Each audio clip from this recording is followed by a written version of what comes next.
Bienvenidos a Pixel Talk, el lugar donde los pixeles se convierten en historia. En esta primera ocasión abordaremos títulos que han dejado una huella imborrable en sus jugadores, no solo por su jugabilidad o gráficos, sino por las profundas historias que nos presentan cada una de las siguientes entregas. Así que hoy, en Pixel Talk, exploraremos juegos que no solo nos entretienen, sino que nos desafían a pensar, a sentir y a enfrentarnos a nuestra propia humanidad. Porque, después de todo, el propósito no está en ganar, sino en aprender a jugar.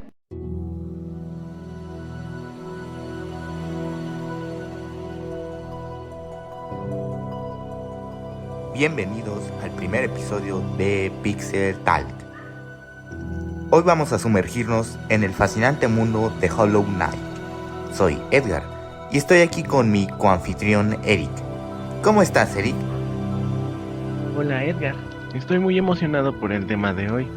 Hollow Knight es un juego que no solo destaca por su jugabilidad y estética, sino que también por sus profundas implicaciones filosóficas y psicológicas.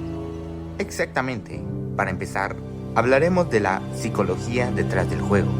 Hollow Knight nos presenta un mundo sombrío y melancólico, lleno de personajes que enfrentan sus propios demonios internos. ¿Qué aspectos psicológicos crees que son más relevantes en este juego? Uno de los temas más prominentes es la representación de la depresión. Hollow Knight refleja la soledad y la melancolía a través de su atmósfera y narrativa. Los personajes están atrapados en un ciclo de sufrimiento, lo que puede resonar con la experiencia de la depresión en la vida real. ¡Qué interesante! También podemos ver cómo el juego aborda la desesperanza. Muchos personajes parecen resignados a su destino, lo que puede reflejar la lucha interna de muchas personas. ¿Crees que el juego ofrece alguna forma de redención o esperanza? Definitivamente. El juego es oscuro, también hay momentos de esperanza y superación. El protagonista, conocido simplemente como el Caballero, representa la resiliencia y la capacidad de seguir adelante a pesar de las adversidades. Esto puede ser muy inspirador para los jugadores que enfrentan sus propios desafíos, y el hecho de que el Caballero represente la resiliencia se hace más notorio al darnos cuenta de que en momentos donde el escenario es muy oscuro, se logra ver que brilla ligeramente, siendo una pequeña luz de esperanza para el pueblo de Hollow Knight. Además, el sentido de pertenencia y la identidad son temas recurrentes. Los habitantes de Hollow West están constantemente luchando para encontrar su lugar en un mundo que se desmorona. Esto se puede relacionar con la teoría de Erving Goffman sobre cómo usamos máscaras en nuestra vida diaria para encajar en diferentes contextos sociales. Exacto, y no olvidemos cómo el juego aborda la culpa y el arrepentimiento. Muchos personajes en Hollow Knight están lidiando con las consecuencias de sus acciones pasadas, lo que añade una capa de profundidad emocional y psicológica al juego. Pasando a la filosofía, Hollow Knight está lleno de simbolismo y temas existenciales. ¿Qué elementos filosóficos destacarías? Uno de los temas filosóficos más interesantes es la idea del vacío y la nada. El juego explora la naturaleza del ser y la existencia a través del concepto del vacío, una sustancia oscura que juega un papel crucial en la historia. Esto nos lleva a reflexionar sobre la esencia de la vida y la muerte y cómo nos enfrentamos la inevitabilidad de nuestra propia mortalidad, ya que esta sustancia que acabo de mencionar, el vacío, es lo más que nada lo que representa el Caballero, ya que fue hecho con un propósito, el cual es contener a una criatura la cual ha estado o es la causante de que el pueblo de Hollow Knight esté en ruinas. Además, el juego también toca un tema de sacrificio y el deber. Los personajes como los soñadores y el propio Caballero hacen grandes sacrificios por el bien mayor, lo que nos hace cuestionar nuestras propias decisiones y valores éticos. Exactamente. Hollow Knight nos invita a pensar en el propósito de nuestras acciones y el impacto que tienen en los demás. Realmente es un juego que a través de su narrativa y diseño nos hace reflexionar sobre cuestiones profundas y universales. También podemos hablar sobre la lucha contra la desesperanza y la búsqueda de significado. El viaje del caballero es una metáfora de la búsqueda de propósito en un mundo caótico y a menudo sin sentido. Esto resuena con muchas corrientes filosóficas que exploran el existencialismo y el nihilismo. Sí, y la forma en que el juego presenta la redención y la superación personal es muy poderosa en cuestión personal. Y a pesar de los obstáculos y la oscuridad, siempre hay una luz al final del túnel, una oportunidad para redimirse y encontrar un nuevo propósito.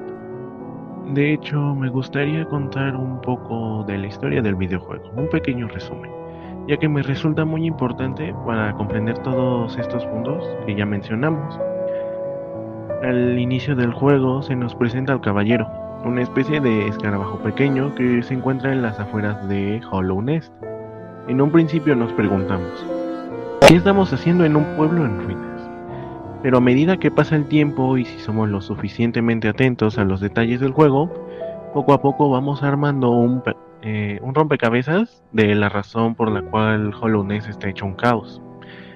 Y esto es por la presencia de un insecto divino, el cual, como el mismo Dios, creó insectos a imagen y semejanza a él. Todos lo adoraban hasta que el Rey Pálido llegó e hizo que los insectos olvidaran a su Dios y avanzaran por su cuenta, creando una utopía, es decir, que crearon Hollow Nest. Esto al Dios le molestó que de un momento a otro lo olvidaran y comenzó una plaga la cual se propagó e hizo que sus creaciones se volvieran locas y sirvieran nuevamente para él. El Rey Pálido quiso detener esto cerrando las puertas de la ciudad principal, más que nada para detener esta plaga por un corto periodo de tiempo, mientras él pensaba un plan, cuando finalmente lo tuvo. Junto a su esposa tuvieron un sinfín de crías las cuales fueron sometidas al vacío para que dejaran de tener una conciencia y sentimientos, siendo así que al ser un recipiente vacío, un caballero vacío, o dicho en inglés, Hollow Knight, era un recipiente para albergar al dios que causó tanto daño. Es por eso que el caballero se encuentra allí, es por eso que el caballero brilla. Es la pequeña luz de esperanza para el pueblo de Hollow Nest. Y también al hablar con los personajes, los cuales pasan de estar desesperanzados a tener la pequeña esperanza de que el pueblo volverá a la normalidad. No solo estos puntos reflejan la depresión, sino que también el mismo caballero, quien en base a la filosofía de Camus, de ser un ser o alguien sin sentimientos, y que en un principio y al igual que nosotros, no sabemos qué hacemos allí, pero por alguna razón y a pesar de que constantemente tengamos muertes en el camino, seguimos adelante porque sabemos que tenemos un propósito en ese lugar, llegando a luchar incluso con nuestra propia sombra. Bueno, creo que hemos cubierto bastante por hoy. Hollow Knight es un juego que realmente ofrece mucho material para analizar desde una perspectiva psicológica y filosófica. Gracias por acompañarnos en este viaje, Eric. Gracias a ti, Edgar, y gracias a todos nuestros oyentes por estar con nosotros. No olviden seguirnos en nuestras redes sociales y dejarnos sus comentarios sobre qué otros juegos les gustaría que analizáramos. Hasta la próxima.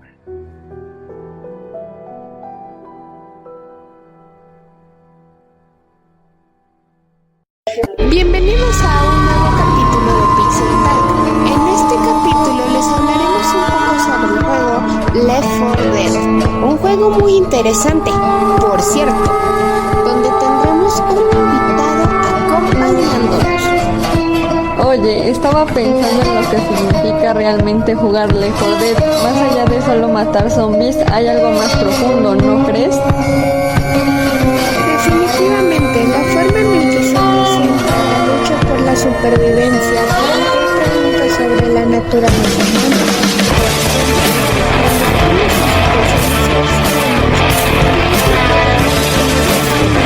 Exacto, en el juego cada personaje tiene su propia historia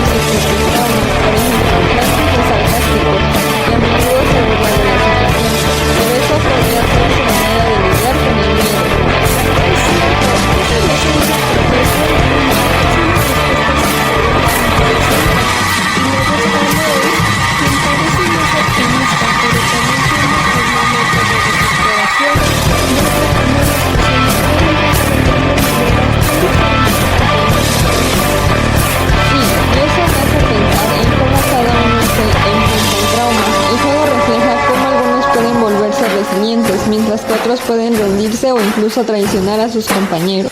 Y la traición es un tema muy fuerte.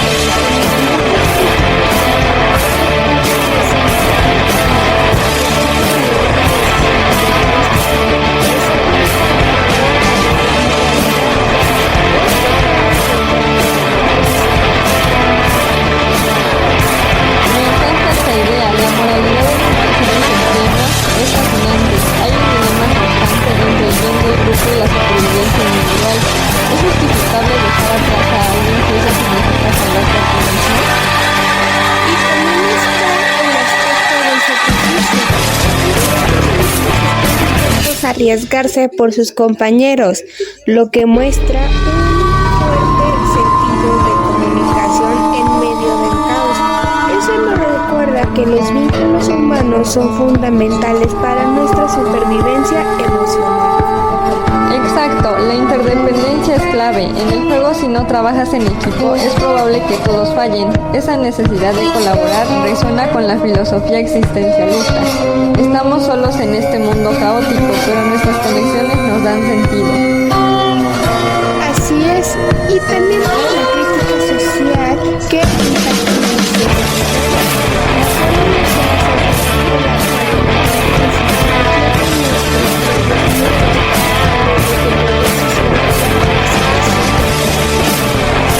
Totalmente de acuerdo. El juego se convierte en un espejo de nuestra realidad, exponiendo lo que puede ser nuestra civilización y cómo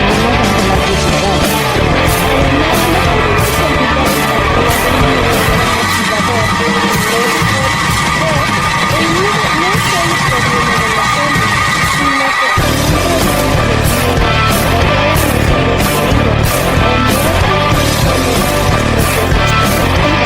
adversidad. Y ese miedo puede ser paralizante o motivador, dependiendo de cómo lo manejemos. Algunos personajes se vuelven más valientes al enfrentar sus miedos, mientras que otros se rinden ante ellos.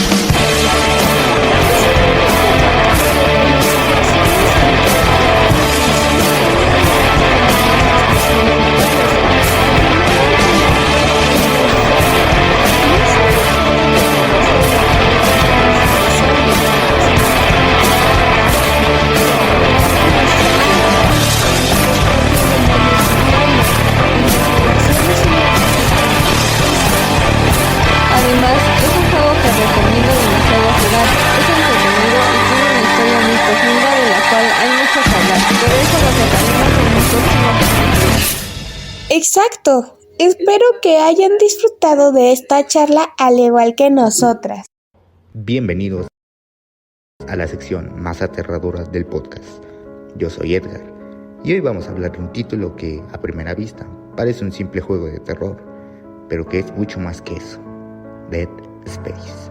En lo personal, a este juego le tengo un gran cariño y sin duda alguna, si me pidieran intentar sobrevivir en este mundo ficticio, preferiría pegarme un tiro. Bueno, dejando de bromear, en los siguientes minutos exploraremos brevemente el trastorno de este increíble mundo. Así es, Edgar. Dead Space no es solo un juego de supervivencia o de monstruos, sino que es una experiencia profunda sobre el horror existencial y la desintegración de la mente humana.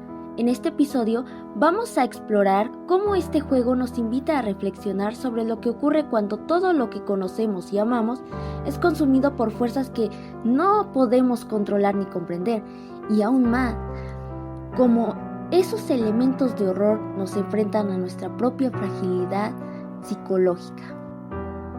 Dead Space nos pone en los zapatos de Isaac Clarke, un ingeniero atrapado en una nave infestada de necromorfos.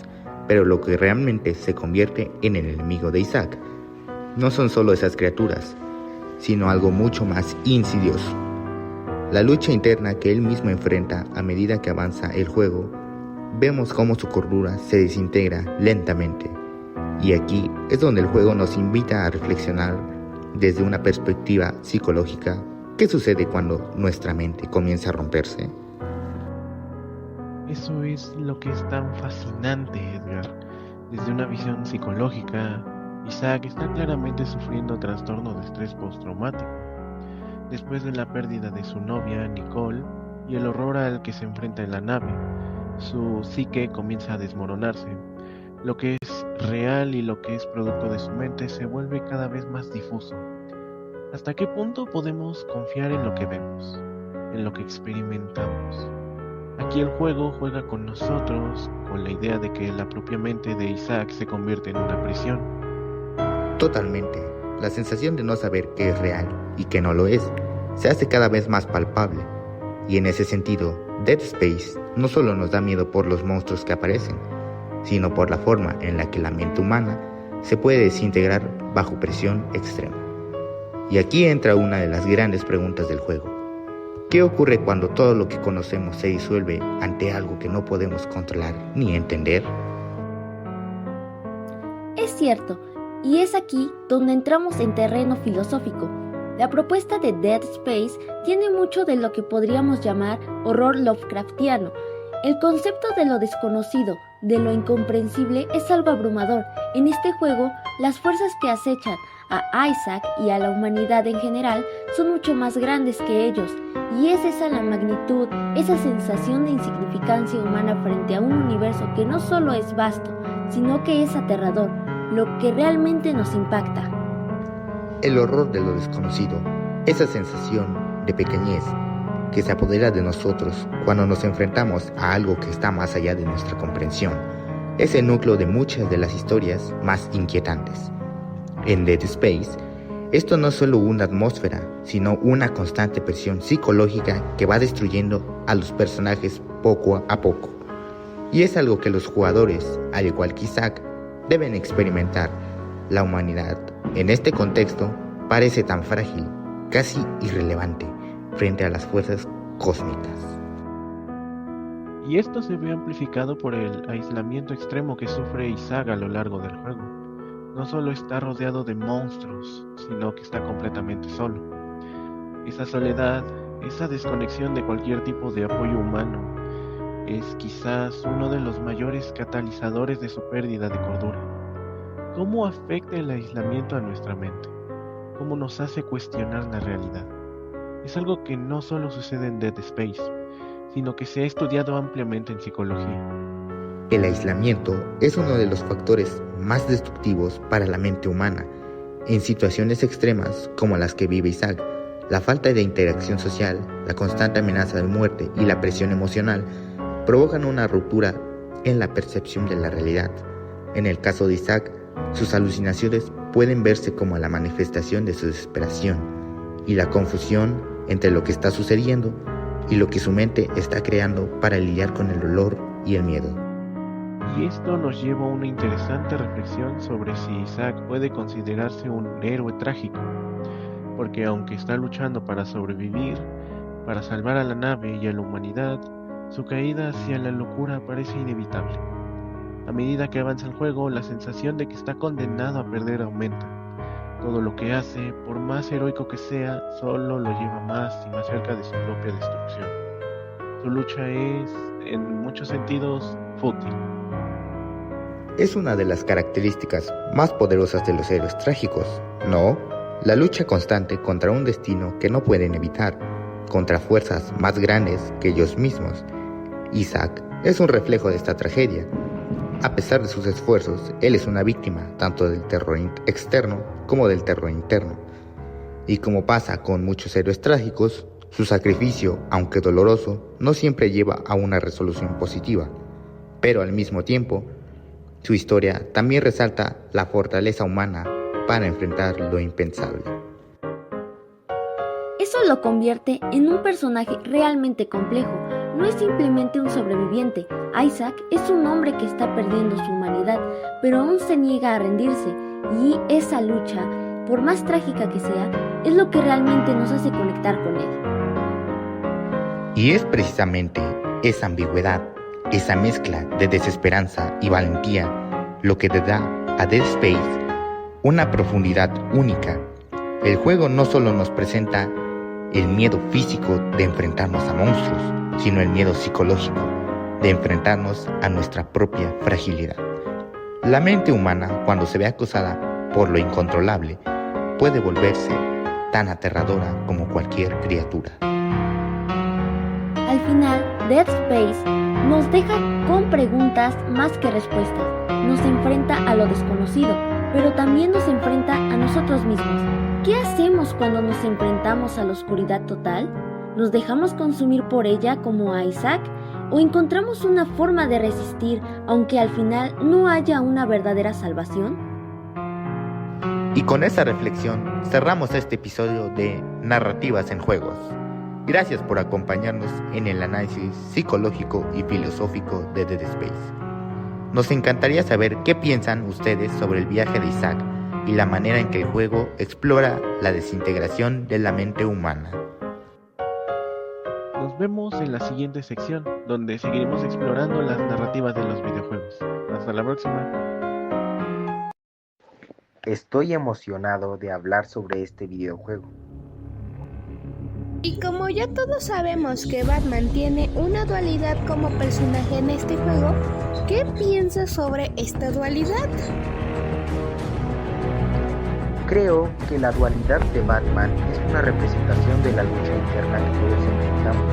Por un lado tiene el deseo de venganza y justicia, pero por otro lado también tiene la necesidad de proteger a los inocentes. Eso es fascinante, pero también se ha identificado a Batman por su moralidad y su papel como vigilante. ¿Qué piensas sobre la moralidad de Batman? Que la moralidad de Batman es compleja y multifacética. Por un lado cree en la justicia y la protección de los inocentes, pero por otro lado también está dispuesto a cruzar la línea entre la justicia y la venganza, pero no llega a matar a sus enemigos. Es algo que lo caracteriza como un vigilante temible para la ciudad gótica.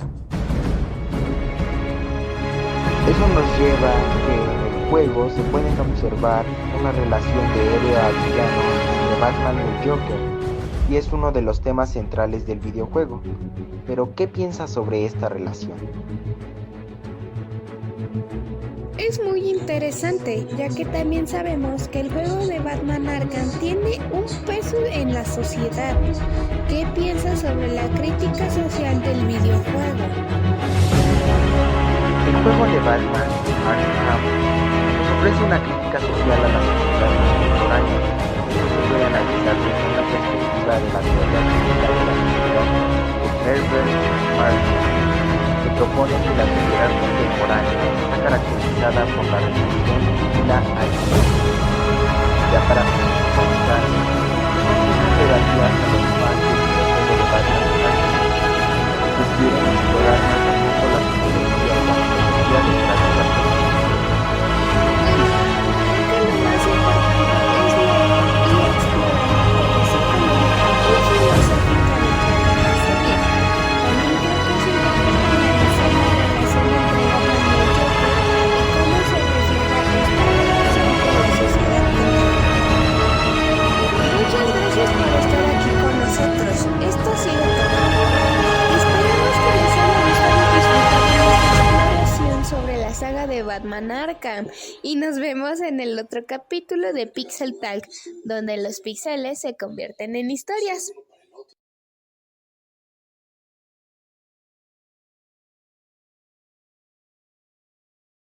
Bienvenidos a otro episodio de Nivel Crítico.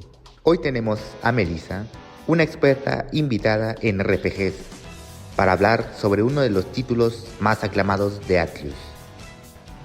Muy bien, lista para hablar de esta obra maestra. Excelente. Empecemos con lo básico. Persona 5 salió en 2016 en Japón y en 2017 para el resto del mundo, ¿cierto? ¿En qué consolas podemos disfrutarlo? Así es, originalmente Persona 5 se lanzó para PlayStation 3 y PlayStation 4, más adelante con Persona 5 Royal, que es una versión mejorada con más contenido, se expandió a otras plataformas como Nintendo Switch, Xbox Series, Xbox One y PC, así que ya no hay excusas para no jugarlo. Este es un RPG que mezcla la vida estudiantil con combates por turnos, pero tiene un enfoque psicológico profundo. ¿Cómo se relaciona la filosofía de Carl Jung? Esa es una de las cosas más fascinantes de la saga. Carl Jung, psicólogo suizo, introdujo conceptos como el inconsciente colectivo y los arquetipos, que son patrones universales en la psique humana. En Persona 5 esos arquetipos se representan en las personas, que son manifestaciones físicas del subconsciente de los personajes. Entonces, los jugadores están explorando su subconsciente mientras luchan contra las sombras, ¿no? El videojuego en sí ya muestra indicios de la influencia de Carl Jung, puesto que este nos habla de persona. La palabra persona, desde su etimología, significa máscara. Por lo tanto, persona es la máscara que los personajes utilizan en la sociedad en la que viven. Además, Persona 5 profundiza en la idea del yo falso y el yo verdadero. Cada personaje tiene una máscara que usan para encajar en la sociedad, como acabo de decir. En el juego, estas máscaras literalmente se rompen para revelar su verdadera personalidad, que se convierte en su persona. Es una metáfora bellísima y muy junguiana. ¿Y cómo encaja esto en la narrativa principal? La historia gira en torno a los Phantom Thieves, un grupo de estudiantes que desafía las injusticias de la sociedad, accediendo a los palacios, que son manifestaciones físicas de los deseos corruptos de las personas. Aquí se plantea una crítica social importante. El juego nos pide reflexionar sobre nuestra propia moralidad, nuestras máscaras y cómo enfrentamos las sombras que todos llevamos dentro. ¡Wow! Suena como algo más profundo de lo que uno esperaría de un RPG escolar. Definitivamente lo es. Persona 5 combina una experiencia jugable adictiva con temas filosóficos y psicológicos que te hacen pensar mucho después de apagar la consola. Melissa, antes de despedirnos, dinos, si tuvieras que convencer a alguien de jugar Persona 5 en una sola frase, ¿qué dirías? Fácil. Persona 5 no es solo un juego, es una revolución contra la opresión en tu corazón. Perfecto. Bueno, eso es todo por hoy. Gracias por esta charla tan interesante. Time to make my grand escape. See you in the Metaverse Strikers.